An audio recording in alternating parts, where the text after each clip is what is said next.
या बातमीपत्राचे प्रायोजक आहेत टायझर.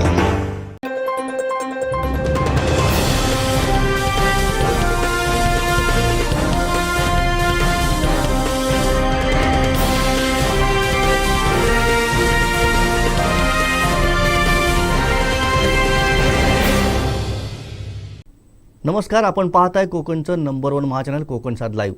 बातमीपत्रात आपलं स्वागत. सुरुवातीला हेडलाईन्स. हेडलाईन्सचे प्रायोजक आहेत टायझर. नाव experience sheer softness of Tyzer super soft shirts. लक्झरीमधून जाणारे कोकणातले आंबे सातारा आरटीओने अडवले. मंत्री रवींद्र चव्हाण यांनी तातडीनं बोलावली बैठक. अतुल काळसेकर यांनी सातारा आरटीओचा केला पोलखोल. श्रीदेव कोळबा जत्रोत्सव मोठ्या उत्साहात साजरा. आणि संजय राऊत राष्ट्रवादीचा वाटेवर आमदार नितेश राणे यांचा गोपनीय फोन. हेडलाईन्सचे प्रायोजक आहेत टायझर.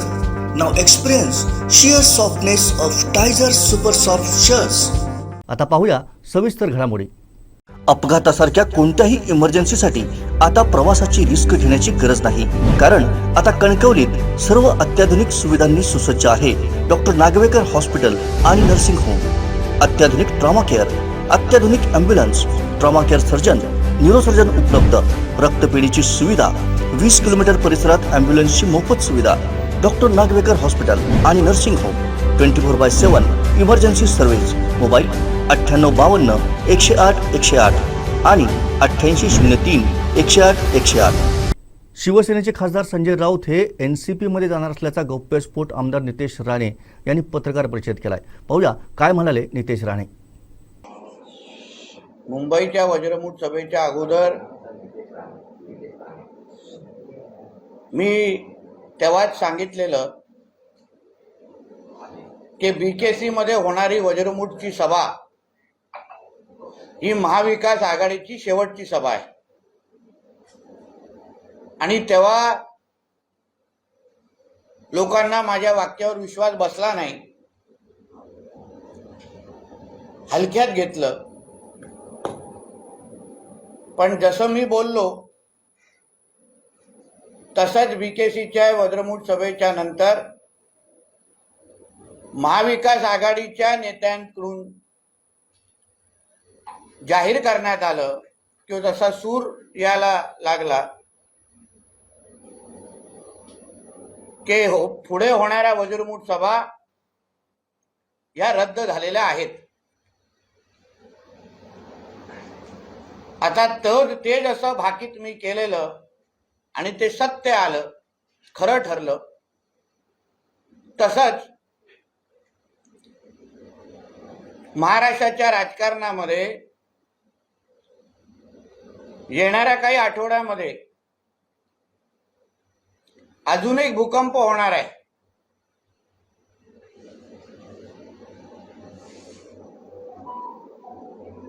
संजय राजाराम राऊत ही येणाऱ्या 10 जून म्हणजे राष्ट्रवादीच्या वर्धापन दिवसाच्या अगोदर किंवा त्या दिवशी राष्ट्रवादी काँग्रेसमध्ये प्रवेश करणार आहे. त्या संदर्भात त्यांच्या बैठकाही झालेल्या आहेत, बोलणीही सुरू आहे. आणि ही जी माहिती मला सूत्रांनी दिली आहे त्यांनी हेही सांगितलं की अगर तुम्ही संजय राजाराम राऊतचा पूर्ण पद्धतीने आदरणीय पवार साहेबांच्या राजीनाम्याच्या निमित्ताने त्याची भूमिका बघितली किंवा त्याच्या अगोदर भूमिका पहा तर ते सातत्याने अजितदादांच्या विरोधात बोलत आलेले आहेत, अजितदादांवर टीका करत आलेले आहेत. याचं कारण असं आहे की राष्ट्रवादीमध्ये प्रवेश करण्याची त्यांची अटच अशी आहे की अजितदादांनी अगर पक्ष सोडला तर मी पक्ष प्रवेश लगेच करतो. आणि त्यामुळे सातत्याने अजितदादांच्या विरोधात भूमिका घेणं, सातत्याने त्यांच्या विरोधात बोलणं, टीका करणं, हे महाराष्ट्राच्या राजकारणामध्ये एकमेव जो करतोय त्याचं नाव आहे संजय राजाराम राऊत. त्यांनी राष्ट्रवादीमध्ये असं कळवलंय की आता काय उद्धव ठाकरेंचं काय खरं नाही, त्यांचा स्वतःचा पक्ष राहिलेला नाही, मला काय परत उद्धव ठाकरे खासदार बनू शकत नाही, म्हणून मला आता उद्धव ठाकरे बरोबर राहण्याचा रस किंवा अर्थ राहिला नाही, म्हणून माझा राष्ट्रवादी प्रवेश तुम्ही घ्या.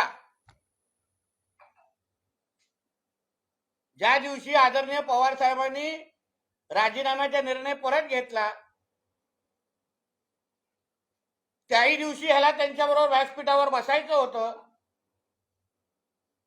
म्हणून सकाळपासून एबीपी माझ्याच्या कार्यक्रमाच्या अगोदर आज सकाळपासून पवार साहेबांना संपर्क करायला प्रयत्न करत होता, पण पवार साहेब संपर्कात येत नव्हते किंवा फोन उचलत नव्हते. हे मी माझ्या त्याही दिवसाच्या प्रेसमध्ये सांगितलेलं आहे. मग तडकाफडकीने 4 वाजता हा परत तिथे सिल्वर ओकला निघून गेला. आम्ही सातत्याने उद्धव ठाकरेजींना सांगतोय की हा साप आहे, तुम्ही सापाला दूध पाजत बसलेला होता, हा ना बाळासाहेबांचा होऊ शकला ना तुमच्या उद्धव ठाकरेंचं होणार आहे. यांनी बाळासाहेबांच्या वेळी उद्धव ठाकरे आणि राजसाहेबांमध्ये भांडणं लावली आणि तेच आता उद्धव ठाकरेंच्या घरात करतोय. आणि आज उद्या जेव्हा हा राष्ट्रवादी मध्ये प्रवेश करेल तेव्हा ह्याचे खरे मनसुबे उद्धव ठाकरेंना कळतील. क्या या एका कार्ट्यामुळे तुम्ही किती लोकांना तोडत तोडत तोडत पुढे गेलेला होता. आता मला एक प्रश्न विचारायचा आहे की जेव्हा आदरणीय पवार साहेबांनी राजीनामा दिला तेव्हा आपल्याच सगळ्यांच्या माध्यमातून बातम्या चालवल्या गेल्या की देशभरातले जेवढे नेते मंडळी आहेत, मग ते MK स्टॅलिनजी असतील, राहुल गांधी असतील, फारुख अब्दुल्लाजी असतील, सगळ्या लोकांनी, सगळ्या ह्या नेत्या मंडळींनी पवार साहेबांना फोन करून विनंती केली की तुम्ही राजीनामा देऊ नका. पण मला एक अशी घटना किंवा एक अशी बातमी दाखवा, माझ्या तरी वाचण्यात आली नाही, माझ्या तर बघण्यात आली नाही, की उद्धव ठाकरेंनी यांना फोन केलाय, उद्धव ठाकरेंनी आग्रह धरलाय की तुम्ही राजीनामा देऊ नका. ज्या दिवशी यांनी राजीनामा दिला त्या दिवशी आम्ही ऐकलेली की 4:30 वाजता उद्धव ठाकरे आणि रश्मी ठाकरे वहिनी जाणार आहेत सिल्वर ओकला. ती भेट काय झालेली मला दिसत नाही, कारण कुठे फोटो तर आले नाही. म्हणजे हे नेमकं काय षडयंत्र आहे? उद्धव ठाकरेंना एकटं पाडण्याचा काय प्रयत्न संजय राजाराम राऊतचा आहे का?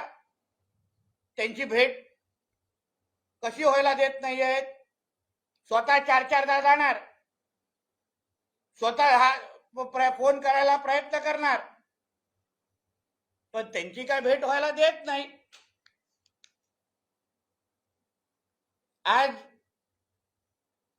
त्या सामन्यामध्ये रोखोक लिहिलेला आहे. म्हणजे स्वतःच्या मालकाला किती अडचणीत आणायचं ह्याला काय मर्यादा असतात. रोकटोक मध्ये लिहिलंय का बाबा मी कर्नाटक निवडणुकीला प्रचाराला गेलो होतो, एअरपोर्टला उतरलो, काँग्रेसची दलाली करण्यासाठी गेलो होतो, कारण का ज्या महाराष्ट्र एकीकरण समितीचा प्रचार करायला हा कार्टा गेलेला आणि तिथे भाषण कोणाच्या विरुद्ध केली? फक्त भारतीय जनता पक्षाच्या विरोधात केली. पण महाराष्ट्र एकीकरण समिती चे उमेदवार हे काँग्रेसच्या विरुद्ध पण लढतायत. जे आमच्या फडणवीस साहेबांनी सांगितलं की संजय राऊतनी काँग्रेसची दलाली करायची बंद करावी. कारण तुम्ही बातमी वाचली असेल की काँग्रेस महाराष्ट्र एकीकरण समितीने आमदार प्रणिती शिंदेची पण सभा उधळली. पण हा तिथे जाऊन भारतीय जनता पक्षावर टीका करतो आणि काँग्रेसचा चाटण्याचे काम करतो. मग रोकटोक मध्ये जे लिहिलंय ते मी एअरपोर्टवर उतरल्यानंतर पुरा एअरपोर्ट पंतप्रधानांच्या सुरक्षेसाठी हातात घेतलं होतं. पंतप्रधानांच्या प्रचारासाठी लोकांचा पैसा वापरला जातो. तो पैसा जनतेचा आहे. त्याचा हिशोब पंतप्रधानांकडून दिला जात नाही, उमेदवारांकडून दिला जात नाही, पण विरोधकांकडून हिशोब मागितला जातो. मग मला प्रश्न संजय राजाराम राऊतला विचारायचा आहे, जेव्हा महाविकास आघाडीचे सरकार होतं तेव्हा तुझा आदित्य ठाकरे, तेव्हाचा पर्यटन मंत्री, मुख्यमंत्रीचा मुलगा, म्याव म्याव करायला जो काही डावोसला गेलेला, तो काय डावोसला एकटा गेला नव्हता. ते संमेलन झाल्यानंतर पण तो जे दिवस राहिलेला सुट्टी करायला, ते कोणाच्या पैशावर गेलेला? कोणी त्याच्या बरोबरच्या लोकांचे तिकीटचे पैसे काढलेत? हॉटेलचे खर्च कोणी दिलेत? मग तो वरुण सरदेसाई नावाचा सरकारी भाचा जो तिथे डावोसला मिरवत होता, मग त्याच्यावर लंडनला गेला. आदित्य ठाकरेचे वडील इथे आजारी असताना, उद्धव ठाकरे जसलोकला असताना, तर तिथे त्यांच्या त्या खर्च, ते जे काय तो फिरला वरुण सरदेसाई आणि अन्य दोन बॉलिवूडचे मित्र जे तिकडे होते, ते कुठल्या चित्रपटच्या शूटिंगसाठी गेलेले? त्यांचा खर्च कोणी दिला? मग हा खर्चाचा हिशोब हा जनतेचा पैसा नाही का? डावोसचा वरुण सरदेसाई आणि त्या दोन बॉलिवूड मित्रांचे मैत्रिणीचे खर्च कोणी दिले? हा पण जरा आदित्य ठाकरेला विचारून जरा आम्हाला सांगा, आम्हालाही थोडं कळून दे. बोलतात कर्नाटकमध्ये हिंदू मुसलमान आणि बजरंग बलीचे विषय घेतात. मी तुम्हाला परत परत सांगतो, हा मुळामध्ये समाजवादी विचाराचा आहे. हिंदुत्वाची याला ॲलर्जी आहे.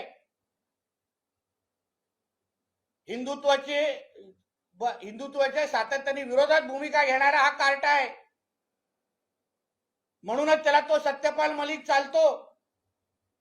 कारण काय, सत्यपाल मलिक पण समाजवादी विचाराचा आता प्रचार करतायत आणि हा त्याच्याबरोबर जाऊन त्याच्या पाया पडून फोटो काढतोय. जिथे जिथे हिंदुत्व विचाराचा मुद्दा येतो तिथे बरोबर संजय राऊत त्याच्या विरोधात बोलतो की जेव्हा जेव्हा निवडणुका आल्या तर लगेच भारतीय जनता पक्ष आणि त्यांच्या पंतप्रधानांना बजरंगबली आठवतात, हिंदू मुस्लिम आठवतात. मग तुझा मालक मुंबई महापालिका निवडणुका जवळ आल्यानंतर मराठी माणसाच्या नावाने कसा फुटफुटतो? मुंबई महाराष्ट्रातून तोंडाची भाषा तुझा मालक आणि त्याचा कार्टा मुलगा त्याबद्दल कशी भाषणं देत फिरतो?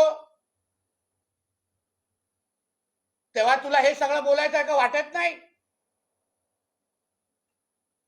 कुठलीही निवडणूक मुंबई महापालिकेची जवळ आली, हे बाप लेख लगेच सुरू होतात. मराठी माणूस, मुंबई महापालिका, मुंबई महाराष्ट्रातून तोडायची. पहिले तू तुझ्या बुडाखाली काय आग लागली ती बघ आणि मग आमच्याबद्दल बोल. द केरला स्टोरी संदर्भात पण काल भाष्य केलं. बोलतो देशाचे पंतप्रधान आणि भारतीय जनता पक्षाचे लोक अशा पद्धतीचा चित्रपट काढतात, प्रोपागंडा चालवतात, हिंदू मुस्लिम करतात. मुळात संजय राजाराम राऊतला लाज वाटली पाहिजे की तो एक स्वतः एका मुलीचे वडील आहे, तो वडील आहेत. असंख्य जे आमच्या हिंदू मुली जे या लव जिहादच्या या विषयामुळे त्यांचं आयुष्य जे खराब होतं त्याच्यावर हा चित्रपट काढलेला आहे. आपल्या कोणाच्या घरात हा विषय लव जिहादच्या नावाने मुलीचं आयुष्य अगर बर्बाद झालं असतं ना तर आपणही हे असं बोलण्याची हिंमत केली नसती. पण चला बाबा, तुला केरला स्टोरी आवडत नाही ना, केरला स्टोरी तुला फार टोचतंय, मग काय तर दिशा सालियन फाईल्स लवकर काढायची का? OTT वर येईल लवकरच, OTT वर त्याच्या प्रीमियर शोला बोलवतो तुला. दिशा सालियन फाईल्स तू घेऊन ये तुझ्या त्या पेंग्विनला बरोबर, बघून दे देशाला काय कार्यक्रम केलेले तुझ्या पेंग्विननी. किंवा अजून पुढचं सांगतो, दिशा सालियन फाईल्स आवडत नसतील तर आजकाल संजय राजाराम राऊतला द रशियन स्टोरी फार आवडतात असं ऐकलंय. फार जवळून बनवलाय तो चित्रपट. तर त्या चित्रपटाची लिंक पाठवू का तुला? रविवार आहे, घरी बसून बघ फॅमिली बरोबर. म्हणून उगाच आमच्या तोंडी लागू नकोस. तुझी जरा रशियन स्टोरी आणि दिशा सालियन फाईल जरा बघत बस आणि मग आमच्यावर कुठलेही आरोप करत बस.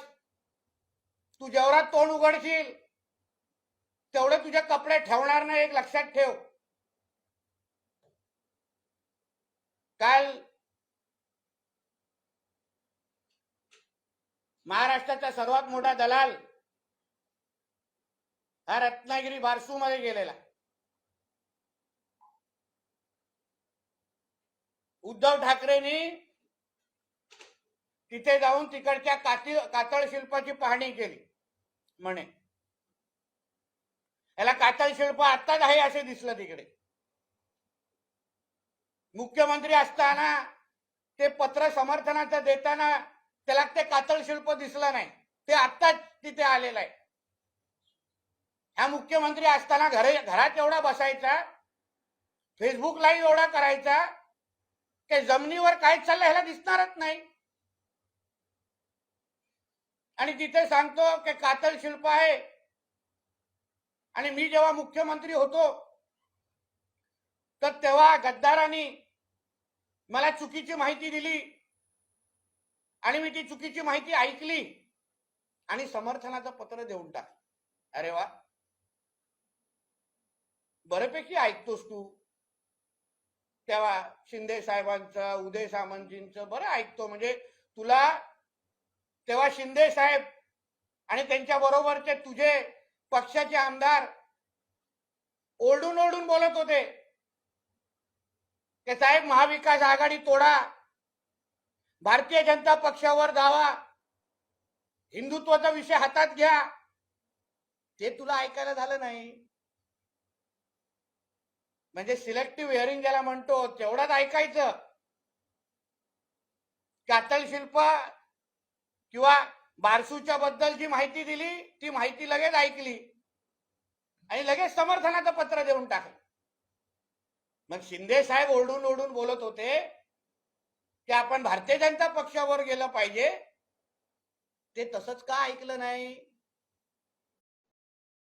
पोचले नव्हते म्हणून 100 कोटी मोजत बसलेला होता म्हणून कर्जतच्या फार्म हाऊस वर जमिनीच्या खालती किती खोदून ठेवलंय, किती साठवून ठेवलं हे कधीतरी JCB पाठव. ते महाराष्ट्र सोडा तुम्ही, तुमच्या जोरावर, उद्धव ठाकरेच्या जोरावर फक्त मुंबई बंद करून दाखवा. उद्धव ठाकरेच्या जोरावर फक्त मुंबई बंद करून दाखवा. त्याला त्याहीपेक्षा अजून सोपं तुम्हाला देतो. मुंबई सोडा, उद्धव ठाकरेंनी त्याच्या जोरावर कलानगर बंद करून दाखवावं, मग मी मानीन त्याला. म्हणून उगाचच्या मोठ्या मोठ्या बाता करू नका. महाराष्ट्र पेटवणं आता तुमच्या ताकदीमध्ये राहिलेलं नाहीये. पहिलं बघा कलानगर बिलानगर बंद होतं का, आणि मग आपण बघू पुढचं काय. म्हणून संजय राजाराम राऊतला राष्ट्रवादी प्रवेशासाठी मी शुभेच्छा देतो. धन्यवाद. काय असेल तर विचार. हिंदी में ले लेते. विकास आघाड़ी की बीकेसी में वज्रमुठ सभा होने वाली थी. उसके पहले कुछ हफ्तों पहले ही मैंने कहा था, बयान दिया था कि ये महाविकास आघाड़ी की आखिरी सभा है. और तभी बहुत लोगों को मेरे पे विश्वास नहीं हुआ था. और महाविकास आघाड़ी की जैसी ही बीकेसी में सभा हो गई, उसके बाद कुछ दिनों बाद महाविकास आघाड़ी के ही लोगों ने अलग अलग कारण देके ये डिक्लेयर कर दिया, जाहिर कर दिया कि इसके बाद वज्रमुठ सभा होने वाली नहीं है, रद्द हो गई. उसी तरह आने वाले कुछ हफ्तों में या तो 10 जून को जब राष्ट्रवादी कांग्रेस का वर्धापन दिन होता है,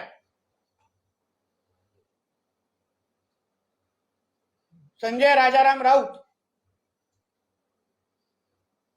ये मुझे मिली हुई इंफॉर्मेशन के राष्ट्रवादी कांग्रेस में शामिल होने वाले हैं, प्रवेश करने वाले हैं. उस तरीके की बातचीत हो गई है, उस तरीके की उनकी तैयारी हो गई है. जिस तरीके से उन्होंने अजित पवार जी के बारे में हमेशा विरोध दर्शाया, उनका विरोध किया, विरोध में स्टेटमेंट दिए, उनकी कोशिश ही ये थी कि अजीत दादा राष्ट्रवादी छोड़े और इनका प्रवेश उसके बाद हो जाए. इसलिए वो उसके लिए जल्दबाजी कर रहे थे. उनकी कंडीशन यही है कि अगर अजीत दादा ने राष्ट्रवादी छोड़ी तो तुरंत राष्ट्रवादी में प्रवेश करेंगे. उनको जिससे भी वो बात कर रहे हैं अंदर राष्ट्रवादी में, उन्होंने उनको ऐसा कहा कि अभी उद्धव ठाकरे राजनीतिक दौर से खत्म हो चुके हैं, वो मुझे अभी सांसद बना नहीं पाएंगे,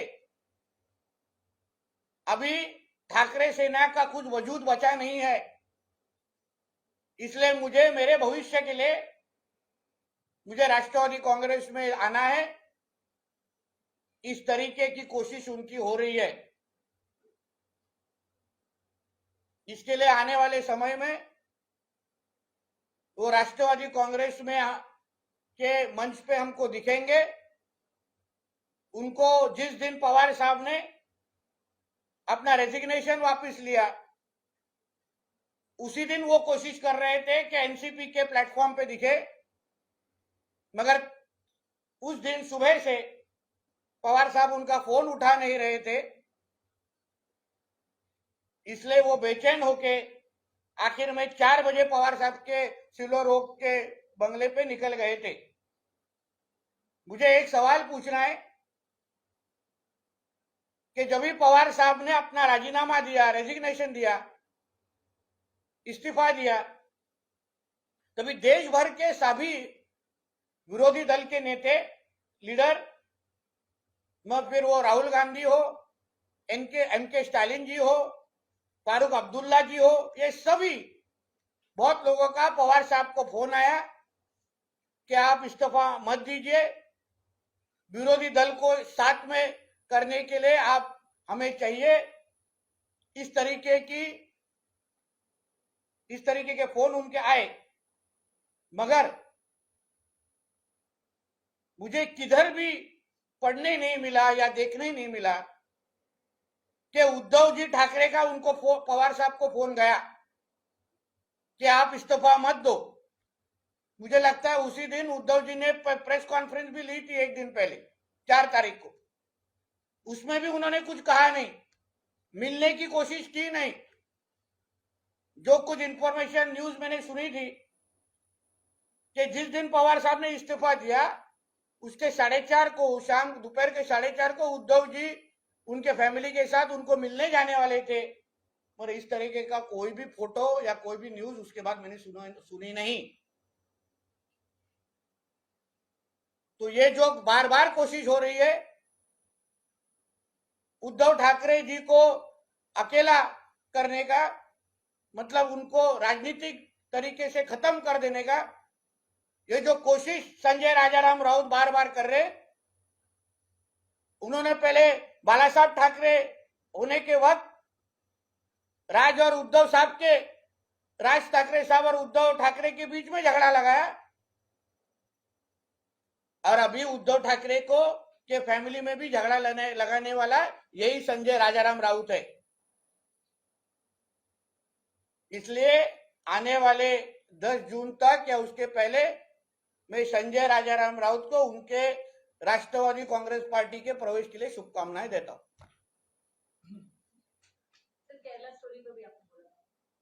केरला स्टोरी के ऊपर संजय राजाराम राउत ने स्टेटमेंट दिया है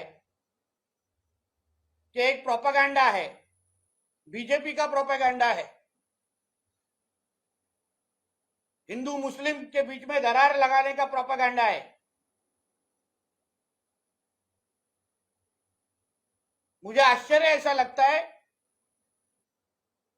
कि संजय राजाराम राउत के घर पे एक बेटी है, एक बेटी के बाप होने के बावजूद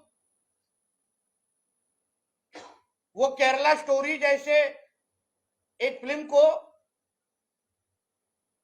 सपोर्ट क्यों नहीं कर रहे, जिस फिल्म के माध्यम से हमारे हिंदू लड़कियों को धर्मांतर करने का जो महत्वपूर्ण विषय है, षड्यंत्र है, इस फिल्म के माध्यम से देश को दिखाया जा रहा है, दुनिया के सामने लेके आने की कोशिश हो रही है, उसका विरोध ये संजय राजाराम राउत कर रहा है। और अगर तुमको केरला स्टोरी पसंद नहीं है तो आपके पसंदीदा टॉपिक के ऊपर चाहिए तो हम जल्द ही एक फिल्म लेके आएंगे, उसका नाम है दिशा सालियान फाइल्स। वो ओटीटी पे जब रिलीज होगी तभी मुझे विश्वास है संजय राजाराम राउत को बहुत पसंद आएगा, क्योंकि वो वही चाहते कि उनके मालक का घर बर्बाद हो जाए। अगर दिशा सालियान फाइल्स भी अगर उनको पसंद ना हो तो आजकल संजय राजाराम राउत जी को जो एक नया फिल्म का आकर्षण है, द रशियन स्टोरी, वो चाहिए तो उसका लिंक मैं उनके पास भेजता हूं। आज रविवार का दिन है, संडे है, अपने फैमिली के साथ बैठ के देखे और उसको एंजॉय करें।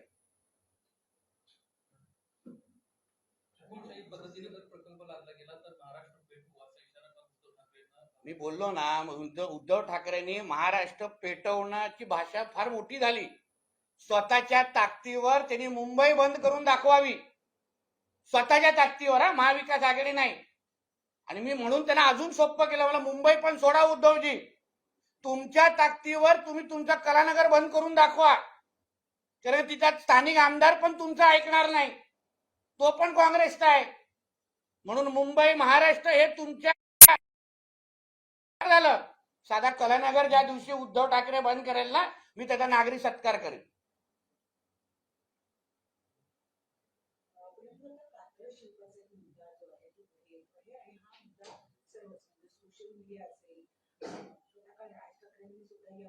तो काय तिथेच प्रकल्प होणार आहे.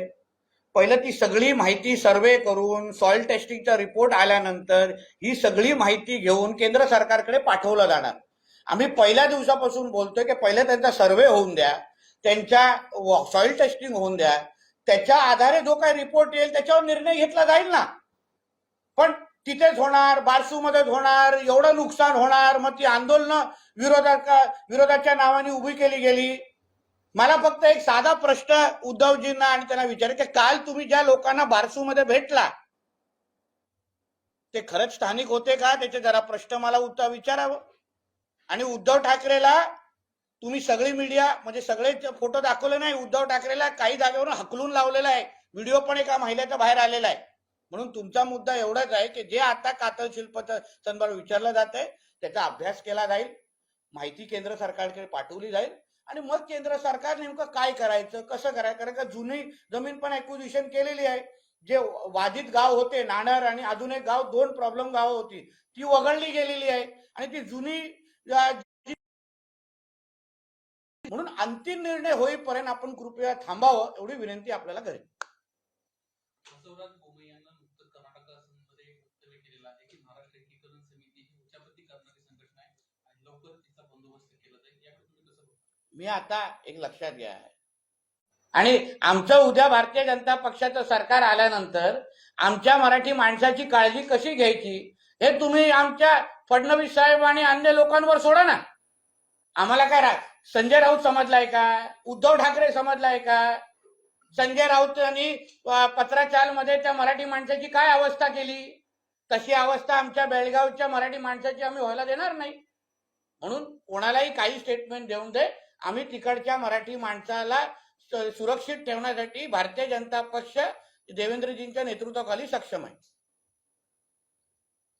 सर, हिंदी में राजस्थान कल उद्धव ठाकरे ने अपने भाषण के दौरान कहा कि अब बीजेपी तड़ीपार का नारा लगाई है, इनको बजरंगबली और हिंदुत्व सिर्फ चुनाव के दौरान याद आता है. इसको लेकर क्या? तो उनको भी मुंबई महापालिका आने के पहले उनको कैसे मराठी मानुस का विषय याद आता है, उनको कैसे मुंबई को महाराष्ट्र से तोड़ने की भाषा याद आती है. और उद्धव ठाकरे का राजनीतिक लव जिहाद हो चुका है. उसको कभी भी हिंदुत्व पसंद आएगा नहीं, उनको कभी भी बजरंग दली पसंद आएंगे नहीं, उनको कभी भी राम सीता या हमारे कृष्ण भगवान आएंगे नहीं, क्योंकि वो अभी हिंदू रहे ही नहीं. राजनीतिक लव जिहाद हो गया, इसलिए वो अभी उनको जिहादीन की भाषा उद्धव ठाकरे करेंगे. बीजेपी तड़ीपार का नारा लगा रहे हैं वहां पे. किसको? वो कह रहे हैं कि बीजेपी को तड़ीपार कर दो. जो खुद ही महाराष्ट्र के राजनीति से तड़ीपार हो चुका है, वो क्या दूसरों की तड़ीपार की भाषा करेंगे? पहले खुद का देखो, खुद का एड्रेस क्या है पहले बताओ.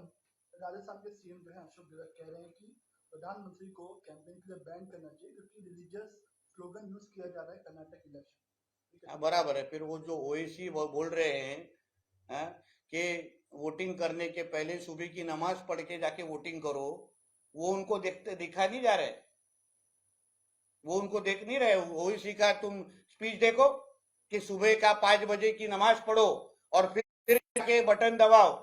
पहले ओवैसी के खिलाफ बोलने की हिम्मत कांग्रेस वाले रखे ना. उनको सारी ताकत हिंदुओं के ऊपर दिखाने आती है, हिंदुत्व के खिलाफ बोलने की ताकत है. कभी ये जिहादी के विरुद्ध बोलने की ताकत कांग्रेस वालों ने करो ना. ये भी दहशतवाद टेररिस्ट की भाषा करने वाले कांग्रेस वाले. हितेश जी, बाबा बागेश्वर मुंबई महाराष्ट्र में है 3 दिन के दौरे पर. जितेंद्र आव्हाड ने कहा है कि यहाँ पर आने वाला भी बेशरम है और जो वहाँ पर जिसने आयोजन किया है वो भी बेशरम है, उनको बुलाने वाला भी बेशरम है और इसको महाराष्ट्र की सरकार. देखिए, ऐसा है कि जितेंद्र आव्हाड ये एक चाइनीज मॉडल हिंदू है.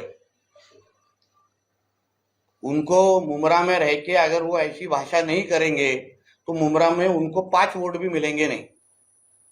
हिंदू रह के ये ऐसी हिंदुओं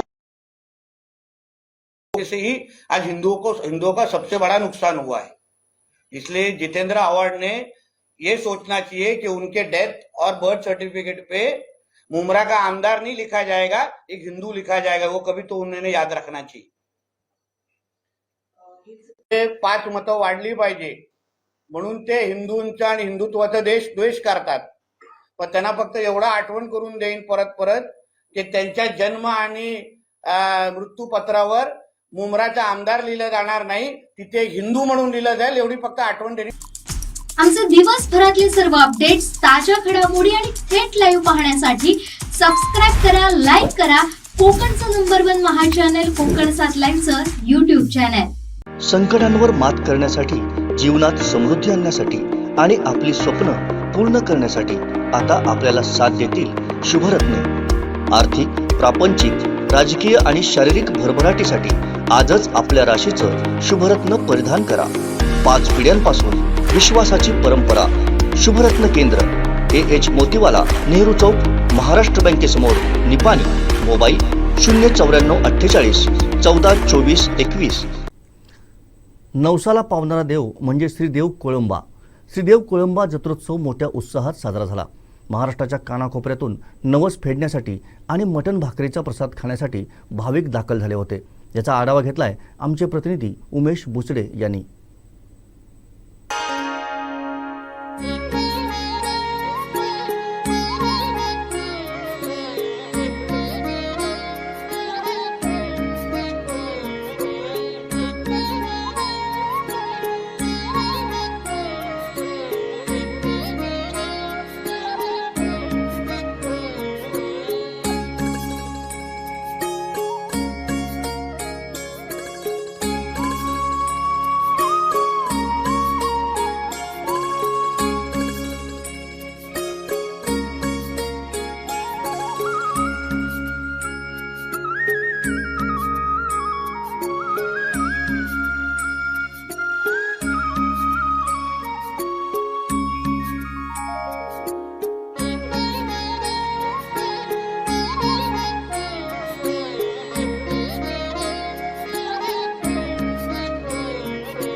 श्री देव कोळंबा जत्रोत्सव सेवा मंडळ नांदगावच्या वतीने नागेश मोरे अध्यक्ष आहेत, यांनी सांगितलेलं आहे की जत्रोत्सव आज सुरू झालेला आहे। कोळंबा जत्रोत्सवासाठी बहुसंख्येचे भाविक आहेत ते नवस पेढीला यायला सुरुवात झाली आहे। आज सकाळपासूनच ही नवस पेढीला सुरुवात झालेली आहे। आपण पाहतो की भक्तांच्या रांगा लागलेल्या आहेत या नवस पेढीला आणि नवीन नवस देखील बोलणे हे काम येथे सुरू झालेलं आहे। त्यामुळे सकाळपासून आता मोठ्या प्रमाणात हे भक्तगण दाखल होत आहेत।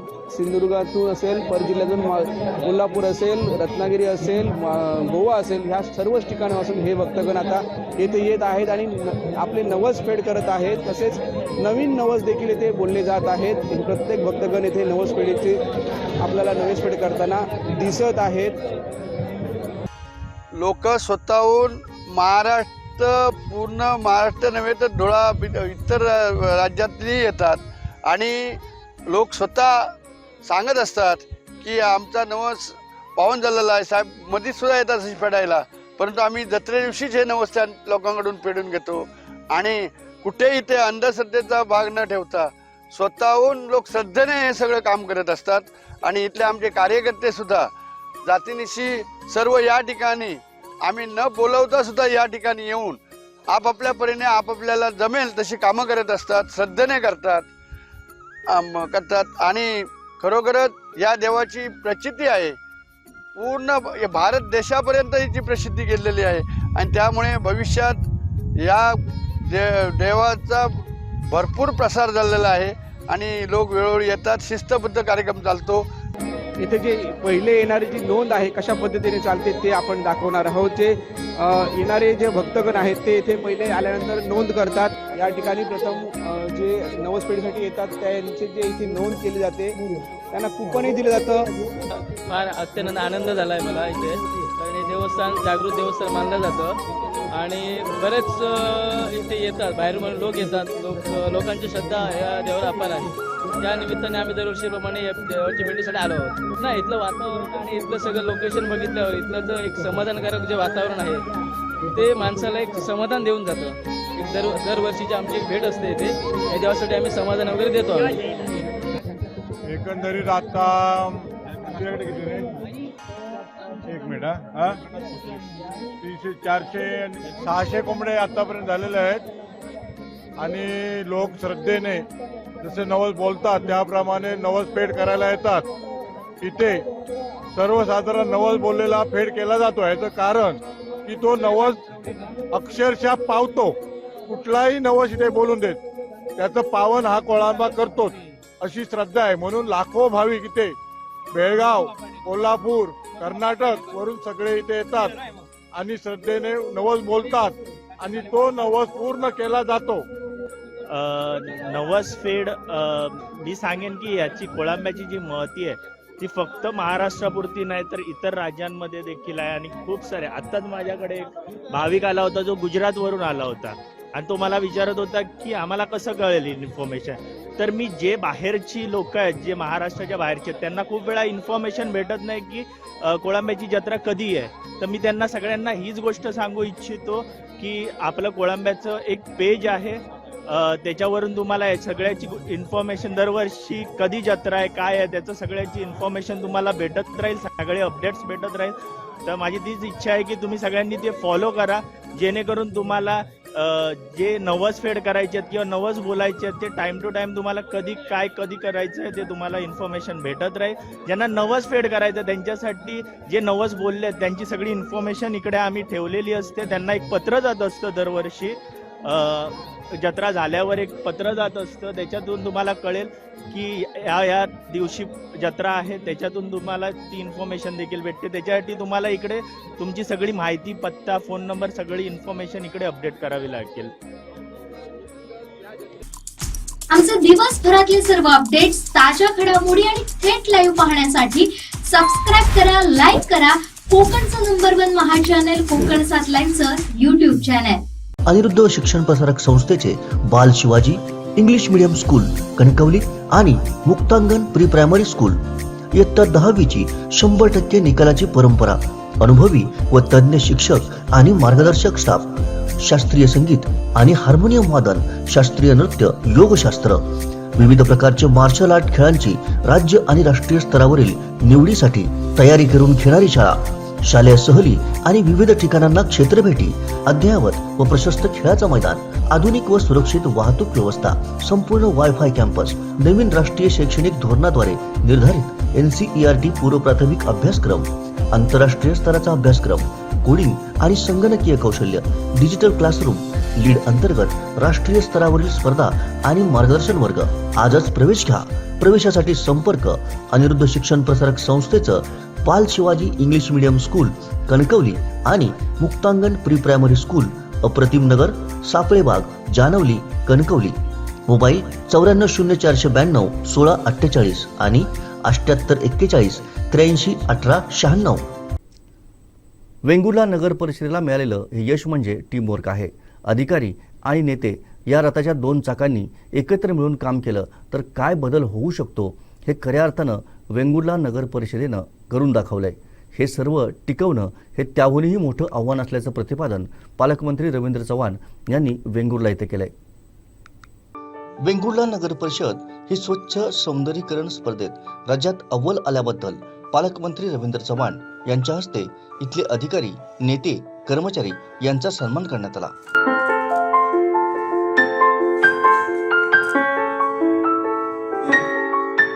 यावेळी मुख्याधिकारी परितोष कंकाळ, प्रशासकीय अधिकारी संगीता खोपल यांचा सन्मान करण्यात आला।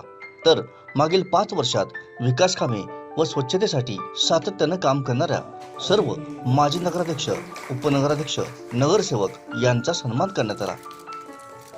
मान्यवरांसह नगर परिषदेच्या विविध कायदेशीर बाबी सांभाळणाऱ्या ॲडव्होकेट श्याम गोळकर यांचाही यावेळी सन्मान करण्यात आला।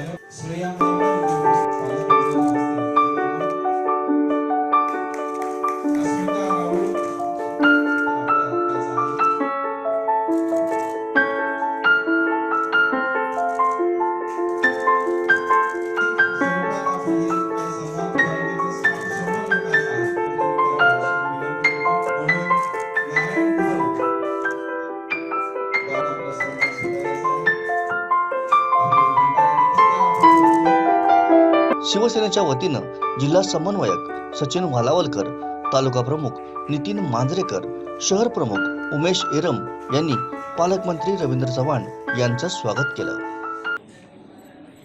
खरं तर वेंगुर्ल्यातील सर्व नागरिकांचं करावं तेवढं कौतुक कमी आहे की आपण सर्वजण, मला तो दिवस आठवतो की तो दिवस कदाचित आपल्याला सुद्धा आठवत असेल की वेंगुर्ल्याची ओळख ही थोडीशी वेगळी व्हायला लागली होती आणि ही ओळख आम्हाला तुम्हाला सर्वांना बदलली पाहिजे असं आम्हाला वाटत होतं. एक भारतीय जनता पार्टीचा छोटासा कार्यकर्ता म्हणून नेहमीच या वेंगुर्ला या नगर परिषदेमध्ये निवडणुकीच्या निमित्ताने प्रचाराला येण्याची संधी मिळत असायची आणि असाच प्रचार करत असताना अचानकपणे गाड्यांची आवाज यायला लागली. असं होतं ना, आवाज असे आणि अशा सगळ्या परिस्थितीमध्ये संपूर्ण वातावरण या वेंगुर्ल्याचं बदललं. मला आठवतं की तो दिवस, माझी बाजूला सासूरवाडी आहे, नितीन मला भाऊजीच म्हणतो, दोघं जण आम्ही एकत्र तिथे उभे होतो आणि एकदम वातावरण बदललं. वातावरणामध्ये जे नको होतं ते सगळं दिसायला सुरुवात झाली आणि वेंगुर्ला हा भाग ज्या पद्धतीने लोक या भागाकडे पाहत होती, एकदम ती प्रतिमा बदलायला सुरुवात झाली. लोकांमध्ये एक वेगळं वातावरण निर्माण झालं होतं आणि मग त्या परिस्थितीमध्ये माननीय पंतप्रधान नरेंद्र मोदींच्या नेतृत्वामध्ये आणि त्यावेळेचे मुख्यमंत्री आदरणीय देवेंद्रजी, या दोघांच्या नेतृत्वामध्ये 2014 पासून एक देशामध्ये आणि एक राज्यामध्ये वेगळं वातावरण हे तुम्हाला आम्हाला सर्वांना पाहायला मिळालं आणि या वातावरणामध्ये काम करत असताना प्रत्येक अधिकारी वर्ग असेल आणि प्रत्येक लोकप्रतिनिधी असेल, या दोघांमध्ये एक समन्वय असला पाहिजे. अधिकारी वर्ग असेल आणि लोकप्रतिनिधी ही रथाची 2 चाकं असतात आणि ही 2 रथाची चाकं जर एकत्र मिळून जर काम करायला लागली तर काय बदल होऊ शकतो. हा बदल खऱ्या अर्थाने वेंगुर्ला नगर परिषदेतील असणाऱ्या सर्व लोकप्रतिनिधी आणि इथल्या असणाऱ्या प्रशासनातील अधिकाऱ्यांनी करून दाखवला, हे मला प्रामुख्याने आजच्या या प्रचाराच्या निमित्ताने सांगायचं आहे. पुरस्कार जे सातत्याने या नगर परिषदेला मिळत होते, तोही दिवस मला आठवतो.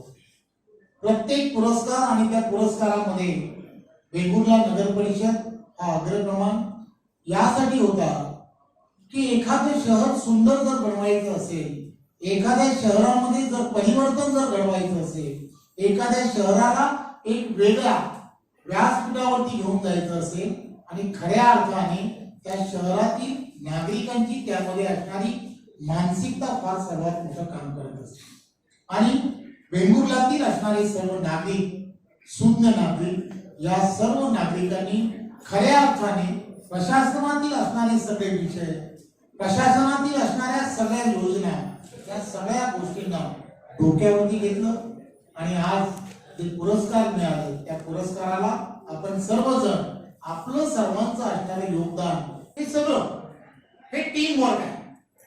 शेवटी इथल्या असणाऱ्या प्रत्येक त्या वेळेच्या असणाऱ्या नगरसेवकांचं व विविध पक्षातील नगरसेवक आणि सगळ्यांनी घेतलेलं त्यामध्ये फार मोठं योगदान आहे.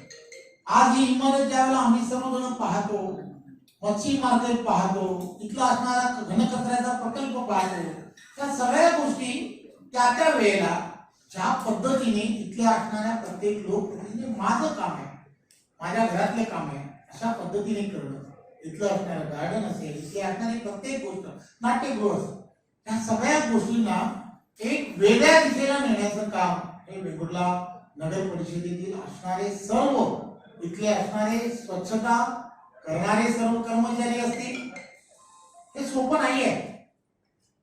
सरकारी काम बराच वेळ थांब अशी म्हणणारी पण अनेक वेळ मंडळी असू शकतात. इथला असणारा छोटा क्लर्क असेल त्यांनी त्याच्या कर वसुलीच्या संदर्भात त्यांनी ज्या पद्धतीने घेतलेल्या भूमिका असतील, त्यांनी या सगळ्या गोष्टींमध्ये ज्या पद्धतीने या कामाला गती दिली, या सगळ्या गोष्टी फार महत्वाच्या. स्वच्छतेच्या बाबतीमध्ये कुठेही काम चुकार न करणं ही सुद्धा फार महत्वाची गोष्ट आहे. हा पुरस्कार ज्या वेळेला आपल्याला मिळतोय किंवा आपल्या नगर परिषदेला मिळतोय त्यावेळेला या सगळ्या गोष्टींमध्ये इथल्या असणाऱ्या प्रत्येकाची जबाबदारी सुद्धा तेवढीच वाढली आहे.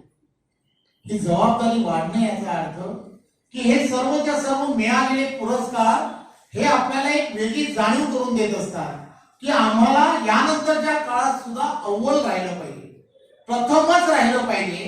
त्यासाठी ते टिकवणं हे सुद्धा अत्यंत गरजेचं आहे.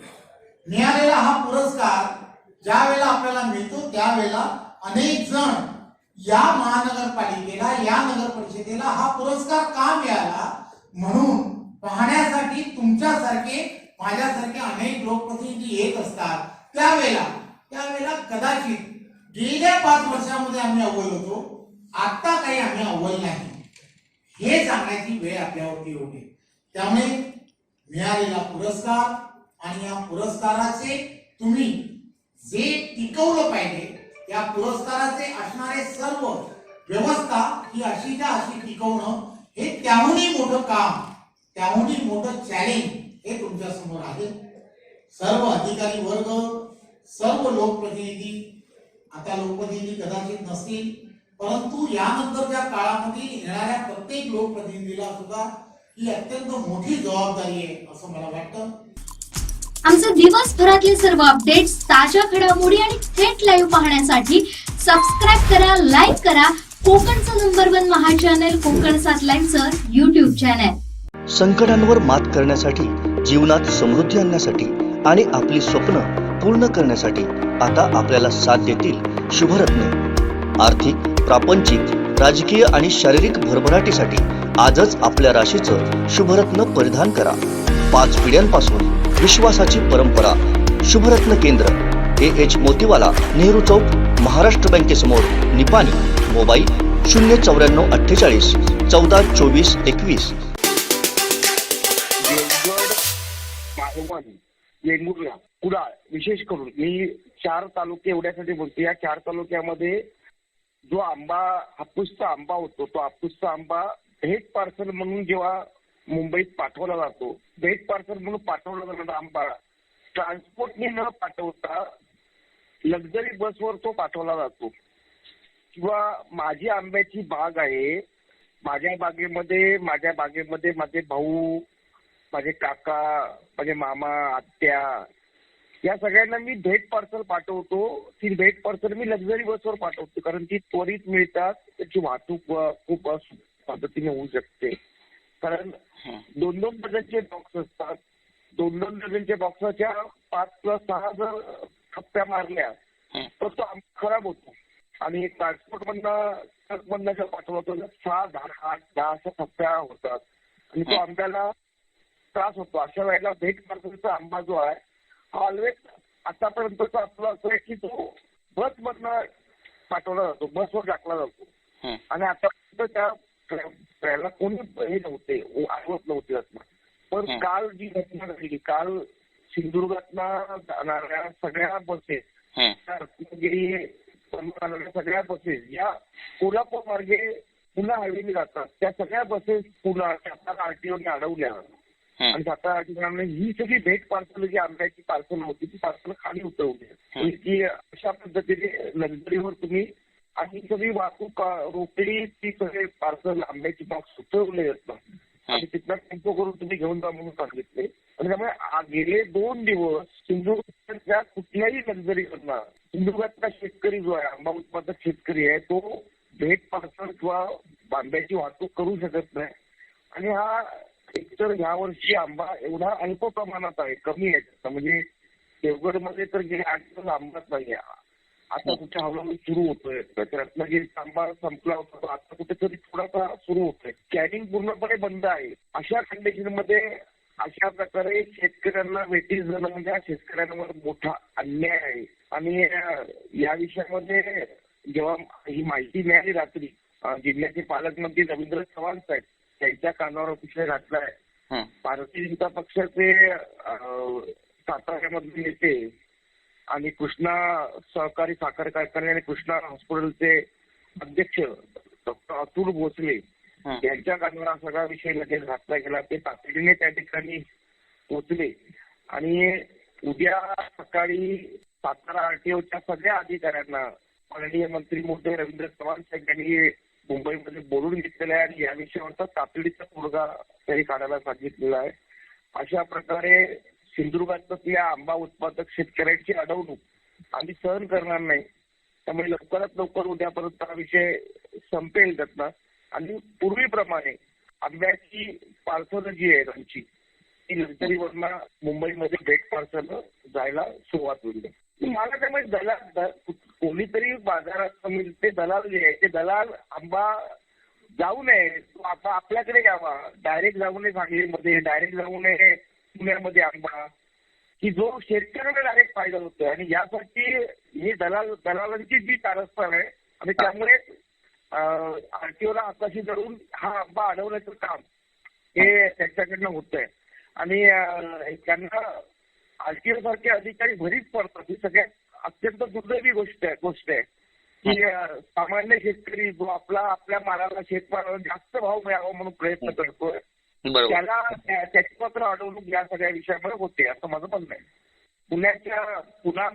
पुण्यातले दलाल असतील किंवा कोल्हापुरातले दलाल असतील किंवा मुंबईतले दलाल असतील यांना डायरेक्ट आंबा यांना बायपास करून आंबा चालला आहे आणि तो शेतकऱ्यांचा डायरेक्ट मार्केटमध्ये थेट ग्राहकांपर्यंत आंबा पोहोचवतोय. त्याला तो असं पोचू नये त्यातला शेतकऱ्यांनी असं दर मिळू नये अशा पद्धतीचं कारस्थान हे दलालांकडनं यावश्यक होतं आणि त्याला आरटीओची साथ आहे असा आमचा आरोप आहे. थँक्यू. आमचे दिवसभरातले सर्व अपडेट्स, ताज्या घडामोडी आणि थेट लाईव्ह पाहण्यासाठी सबस्क्राईब करा, लाईक करा कोकणचं नंबर 1 महा चॅनल कोकण 7 लाईव्हचं YouTube चॅनल. अनिरुद्ध शिक्षण प्रसारक संस्थेचे Bal Shivaji English medium school Kankavli आणि मुक्तांगण प्री प्रायमरी स्कूल इयत्ता 10वीची 100% निकालाची परंपरा, अनुभवी व तज्ञ शिक्षक आणि मार्गदर्शक स्टाफ, शास्त्रीय संगीत आणि हार्मोनियम वादन, शास्त्रीय नृत्य, योगशास्त्र, विविध प्रकारचे मार्शल आर्ट खेळांची राज्य आणि राष्ट्रीय स्तरावरील निवडीसाठी तयारी करून घेणारी शाळा, शालेय सहली आणि विविध ठिकाणांना क्षेत्रभेटी, अद्ययावत व प्रशस्त खेळाचं मैदान, आधुनिक व सुरक्षित वाहतूक व्यवस्था, संपूर्ण वायफाय कॅम्पस, नवीन राष्ट्रीय शैक्षणिक धोरणाद्वारे निर्धारित NCERT पूर्व प्राथमिक अभ्यासक्रम, आंतरराष्ट्रीय स्तराचा अभ्यासक्रम, कोडिंग आणि संगणकीय कौशल्य, डिजिटल क्लासरूम, लीड अंतर्गत राष्ट्रीय स्तरावरील स्पर्धा आणि मार्गदर्शन वर्ग. आजच प्रवेश घ्या. प्रवेशासाठी संपर्क अनिरुद्ध शिक्षण प्रसारक संस्थेचं बाल Shivaji English medium school Kankavli आणि मुक्तांगण प्री प्रायमरी स्कूल अप्रतिम नगर, सापळेबाग, जानवली, कणकवली. मोबाईल 940492 1648 आणि 7841 83 18 96. श्रीदेव कोळंबा जत्रा उत्सव येथे मटण भाकरीच्या प्रसादाला सुरुवात झालेली आहे. आपण पाहतो ही लाईव्ह दृश्य. आताच ही महाप्रसादाला सुरुवात झालेली आहे. जत्रा उत्सवाच्या या महाप्रसादाला सुरुवात झालेली आहे. या कोळंबा जत्रा उत्सवाचे अध्यक्ष नागेश मोरे यांनी आताच सांगितले की ह्या कार्यक्रमासाठी जे नांदगाव वासियातले जे ज्येष्ठ असे ज्ञात अज्ञात असतील जे व्यक्ती असतील त्यांना श्रद्धांजली वाहिली त्यानंतरच ह्या प्रसादाला सुरुवात केलेली आहे. आपण ही लाईव्ह दृश्य आपल्या दर्शकांना दाखवत आहोत. दर्शन घेऊन महाप्रसादाला इथे सुरुवात झालेली आहे. सर्व भाविक हे महाप्रसाद घेत आहेत.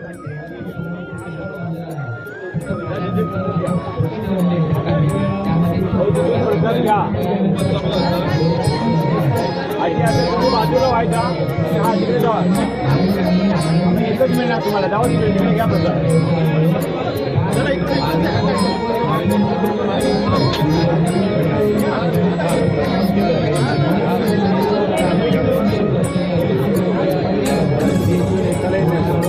त्यांना बोलवा काय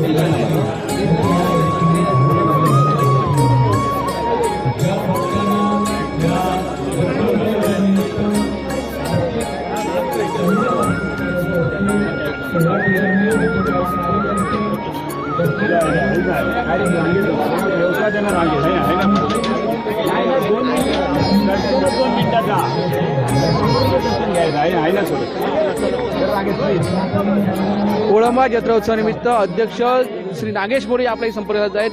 नागेश मोरे साहेब, आज या कोळंबा जत्रोत्सव गर्दी आहे. आता बघितलं तरी आपण आता या संध्याकाळच्या सत्रात सुरुवात झाली आहे, भाकरी मटण सुरू झाली आहे. कसा आहे उत्सव? उत्सव व्यवस्थित सुरळीत चाललेला आहे. लोक आपापल्या लाईनीला लावून प्रसाद घेत आहेत. आमचे कार्यकर्ते स्वयंसेवक चांगल्या प्रकारे त्यांना सर्व्हिस देत आहेत. ज्या ठिकाणी त्यांना पाण्याची आवश्यक पाणी देत आहेत, सरबत देत आहेत, इतर गोष्टी सगळ्या गोष्टी करत आहेत. आणि प्रवासही चांगल्या प्रकारे लोकांनी जे जे आले बाहेर गाऊन त्यांची सगळ्यांचा आनंद आणि उत्साह पाहता बरोबरच जत्रेला आणि कोरोना काळात जी लोक नाराज होती ती खुश झालेली आहेत. आणि अशा प्रकारची जत्रा नेहमी व्हावी अशी त्यांनी आमच्या कार्यकर्त्यांकडे वेळोवेळी सगळ्यांनी इच्छाही प्रकट केली. आज सकाळपासून मोठी गर्दी होते आणि नवस देखील बोलले आहेत. मनोभावनाने पावन झालेले नवस त्यांचे आहेत आणि वेळोवेळी ते दरवर्षी हजारो नवस वाढत असतात आणि भाविकही 1000-2000 दरवर्षी वाढत असल्यामुळे आज लाखोच्या घरात ही संख्या गेलेली आहे. आणि कुठेही मटण भाकरी असून सुद्धा कुठेही त्यांना आम्ही महाप्रसाद दिल्याशिवाय पाठवत नाही. शांत चित्ताने महाप्रसाद घेत आहेत. लोक शांततेने आपापल्या गावी जात आहेत. आता मोठा उत्साह दिसतोय. किती वेळापर्यंत चालेल हा उत्साह? हा उत्सव आता आम्ही यावेळी अर्धा तास लेट केला, परंतु हा साधारण आम्हाला 1:30 ते 2 वाजेपर्यंत लोक भाविक हे प्रसाद येतच असतात आणि घेत असतात. आपण आणि हे मटण मोठ्या प्रमाणात ते जे भाविक भाकरी स्वतःहून हे भाविक स्वतःहून आमच्याकडून भाकरीचं पीठ मागून नेतात आणि घरोघरी जाऊन भाकरी आणतात. आज तर राजापूरच्या लोकांनी भाकरी या ठिकाणी वाजून स्वतःच्या खिशातून पैसे आणून दिलेले आहेत. मग अशा वेळी उत्साही लोक आहेत आणि करतात.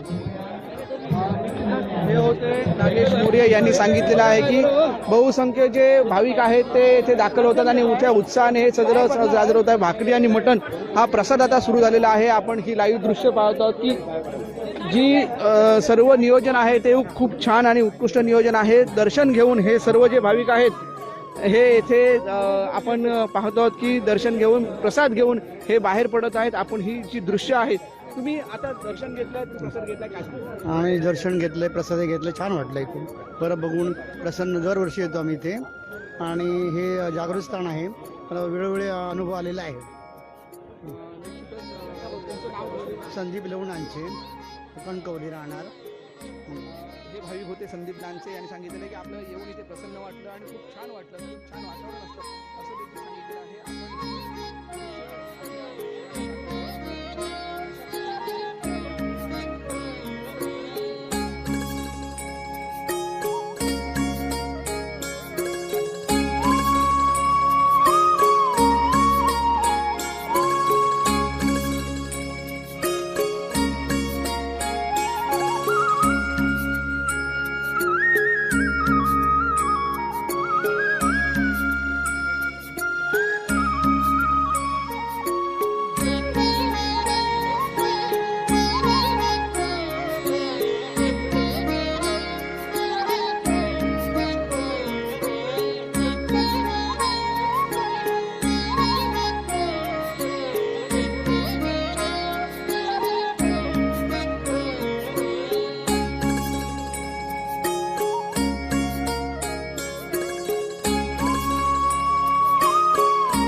भाकरीच्या प्रसादाला सुरुवात झाली असल्याने आता सर्वच जण भाविक येथे मटण भाकरीच्या प्रसादाला रांगा लागल्या आहेत. आपण ही लाईव्ह दृश्य आपल्या प्रेक्षकांना दाखवत आहोत की कशा पद्धतीने हे सर्व जे भाविक आहेत ते रांगेमध्ये उभे राहिले आहेत आणि यांना प्रत्येकाला मटण भाकरी हा प्रसाद मिळणार आहे. आता ही जत्रेच्या महाप्रसादाला सुरुवात झाली आहे.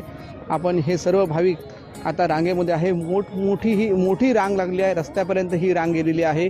आपण ही दृश्य लाईव्ह आपल्या प्रेक्षकांना दाखवत आहोत की कशा पद्धतीने ह्या रांगा लागल्या आहेत आणि बहुसंख्य महिलांची रांग देखील वेगळी आहे, पुरुषांची रांग देखील वेगळी आहे.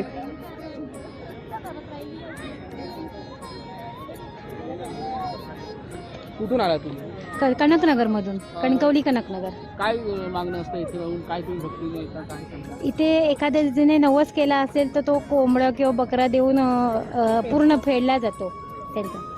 निश्चितच ह्या कणकवलीवर आलो. कुठून आला तुम्ही? काय सांगता? आम्ही नाट्यावरून आलो. काय इथे दर्शनासाठी येतात दरवर्षी? हो, दरवर्षी जे भाविक आहेत ते. तुम्ही कुठून आला? आम्ही कोल्हापूर आला दर्शनासाठी? हो, नवस फेडूक आले होते. दरवर्षी येता? नाही, ह्या वर्षी म्हणजे माझं गेल्या वर्षीचं नवस मुलगा होण्यासाठी मागितलं होतं ना, तर माझं पूर्ण झाला. मुलगा झाला, मला नवस फेडू केलं. तुम्ही देखील येता दरवेळी? काय सांगता? दरवर्षी येतो आम्ही हां. आणि या ठिकाणी मस्त वाटतं यायला आणि नवसाला पावणारा कोळंबा देव आहे, त्याच्यामुळे आम्ही दरवर्षी नवस फेडायला पण येतो, कोंबडा घेऊन पण येतो आणि महाप्रसादाला सुद्धा येतो. निश्चितच हे खूप भाविक आहेत, त्यांची रांग देखील खूप मोठी आहे. हे आता नवस फेडीसाठी येथे येतात दरवेळी, असं त्यांनी आपल्याला सांगितलं आहे. खूप मोठ्या संख्येने ही रांग आता ही अजून वाढतच आहे. आपण पाहतो की रस्त्यापर्यंत ही रांग गेलेली आहे. आजोबा कुठून आला तुम्ही? काय सांगता? मी मुंबईवरून आलो. मुंबईवर आला दर्शनासाठी? काय वाटतं इथे? चांगलं आहे, व्यवस्थित एकदम मस्त मस्त. कुठून आला तुम्ही? आम्ही मुंबईवरून आलो. दरवर्षी येता? नाही, पहिल्यांदाच आलो. काही भाविक दरवर्षी येतात, काही भाविक पहिल्या वर्षीत आलेले आहेत. त्यामुळे खूप ही आख्यायिका आहे ह्या कोळंबा जत्रोत्सव देवाची आणि अशा पद्धतीने हा उत्सव मोठ्या उत्साहाने आनंदाने साजरा होत असतो. याचे अध्यक्ष जे नागेश मोरे आहेत त्यांनी सांगितलेलं आहे आपल्याला की हा जो जत्रोत्सव आहे तो मनोभावे आणि भक्तिभावाने येथे साजरा होतो आणि अशाच पद्धतीने हा उत्सव साजरा व्हावा ही प्रत्येकाची इच्छा असते. म्हणून हे भक्तगण येथे मोठ्या संख्येने येतात आणि आपण पाहिलं की हे जी रांग आहे ती जत्रोत्सवाच्या निमित्त देवळापासून ते आता रस्त्यापर्यंत ही रांग गेलेली आहे आणि थोड्या वेळाने ही वाढेल देखील रांग. त्यामुळे खूप जे भाविक आहेत ते मनोभाव्याने इच्छा असतात नवस फेडण्यासाठी आणि नवस त्यांची पूर्ण झाल्यानंतर त्यांची परतफेड करण्यासाठी येतात आणि नवीन नवस देखील बोलतात. अशा पद्धतीने ही जी आख्यायिका आहे या कोळंबा देवाची आहे. त्यामुळे सर्व भाविक आता मोठ्या संख्येने यायला सुरुवात झाली आहे. मटण भाकरीच्या प्रसादाला देखील सुरुवात झाली असल्याने सर्वजण आता हे प्रसाद ग्रहण करत आहेत. उमेश बुचडे, कोकण सात लाईव्ह, कणकवली.